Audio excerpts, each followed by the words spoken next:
Hi there, everybody. My name is Mateusz. I'm a business consultant at Divante, and I will tell you one of our case study of Magento2 migrations. The good news is that my presentation is the last one, and because we have a slight delay, I will probably speed it up a bit, so I will skip some more complicated stuff and will give you just the basics and the most interesting stuff. Okay, first question, please raise your hands, whoever knows the brand at all. Ever heard of it? Okay, one guy. You're probably Polish, right? Yes. Yeah, okay. That was easy to guess. Okay, so I thought it would be like that, so that's why I'll tell you just a really quick story about the brand itself. Solar is a really old brand in the Polish fashion. They're like operating for almost 30 years right now. They are premium fashion only for women. In Poland, they, for example, sponsor lots of cultural events like concerts, theatrical plays, etc. So you can imagine how they like try to present themselves to the public and to their clients. Those are like a few basic numbers for Solar. They're like 27 years on the market, as I mentioned before. They produce 1.5 million of clothes every year. They have like 74 of their own brand shops in Poland. Also 100 franchise shops. Few of them are in Germany, for example, Russia, Ukraine, or Slovakia. So a few of them are like generally abroad. During the history, Solar won like 15 different awards. For example, fashion awards or excellence awards. I don't know them like all of them by heart, but that's how they look like. Okay, now I'll tell you a bit about the process of migration that took place. And talking about the process of migrations, we have to answer the question actually why we started the process and what was the decision behind the process. Okay, so first main reason was because the Solar decided to refresh their branding and their general presence to the audience, because the old branding, logo, etc. was, let's just say, old and was operating for a very long time, and decided to refresh it to maybe reach a bit smaller audience as well. And we decided with the client that it's a really good moment for do a migration to the other system, so Magento2, and it was compatible with the redesign. So they've made a redesign, and we started a migration back then. There are also some other issues because the old platform wasn't, it had its technical limitations, and because of those technical limitations, it was really hard to do some changes or upgrades, especially on the product page. So that was the wrong reason. It wasn't scalable enough for the client. Then every development task cost them really a lot. One of the also most important reason was that the mobile was a disaster. Let's say it's really short. It was really hard to do any shopping through mobile. So it was really a problem for them, especially in the 21st century, and the millennials who stick to the phone for 24/7. It really caused them drop downs in the sales. And in general, they noticed overall decrease in the online sales. So we knew that something has to be done, and that's what generally we did.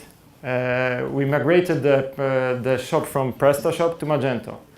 The main issue back then was that the Magento was just released, so we were a bit afraid of the whole process because we didn't know the Magento back then. We knew that it was totally different, and it was a challenge for us to face, simply to do the migration. There were also some different challenges for the client and on our side. Next one was the deadline, because the new platform had to be ready for the new collection release. It was fall and winter 2016-2017, so just like a few months ago. The second was, as I mentioned, the new technology. It was new for us and new on the market, so let's say that nobody knew it by that time. And the third one was that the client had a fixed budget. They simply approached us and said, guys, we want to migrate, but we have like limited budget, and we have to do it. We said, oh my God, it will be probably really hard, because we knew from the market that you will never estimate Magento2 properly. It is really almost impossible. Probably some of you who did some projects on Magento know that it's really hard. It's always underestimated. So it was really a huge challenge for us, but finally we somehow made it. I don't know how, actually. It's probably a question to the project manager or the team that's working on the project, but we somehow made it. Okay, those are like slight how we handle the process. We prioritize everything via Moscow, so every task was prioritized from the less important to the most important, or whether other way around. Then for the full transparency of the process, the product owner on the client side became a full member of our team. So we had a daily telcos, weekly 2-week sprints, etc. So like now Agile, Scrum, etc.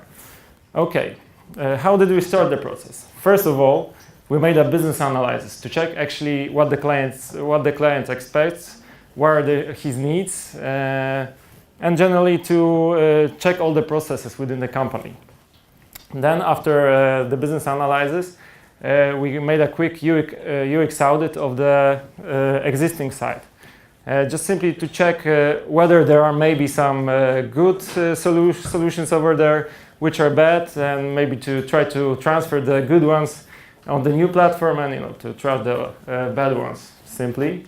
Then we did some quantitative data analysis just to analyze how the website performs in general on the web.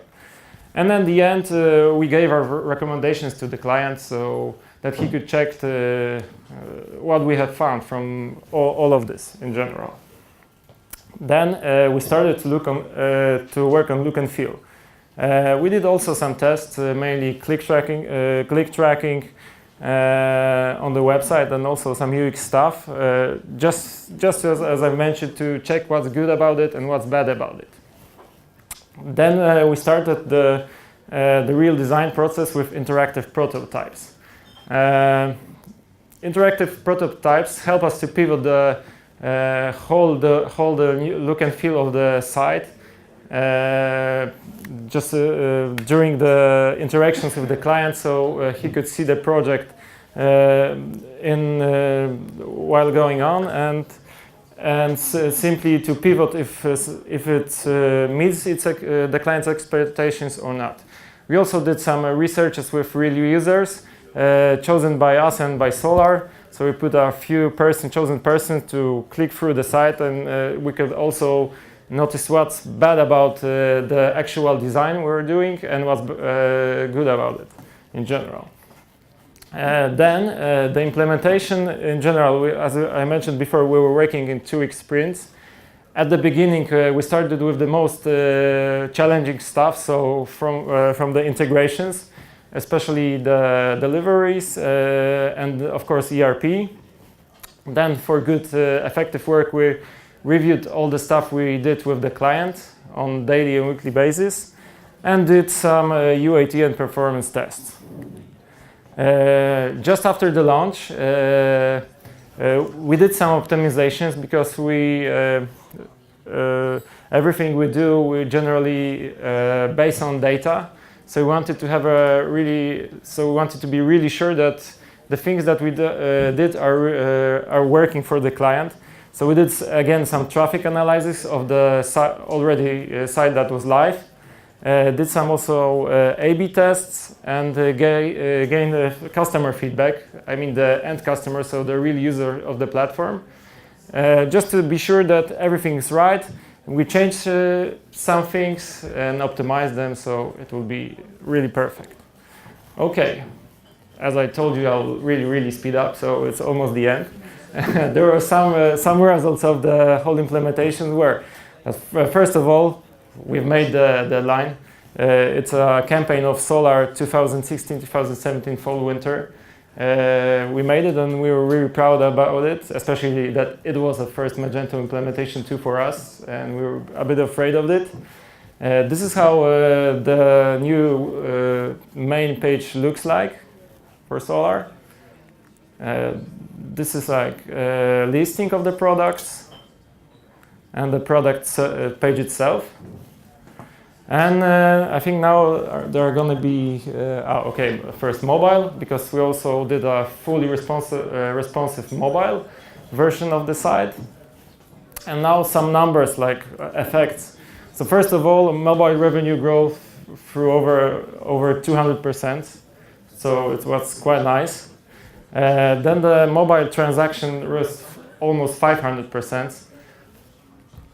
And mobile session 20%. And online sales in general after the redesign and implementation of Magento2 rose 30%. So quite nice numbers, I think, for the client and in general. And that's generally all, actually. So please feel invited to drink some more beers, have some wine, eat something if there's something left, especially the pizza. I don't know if there left because I haven't had an occasion to eat it. And go and network. And if you have any questions about this case study or anything else, just feel free to approach me or any one of us. Thank you very much.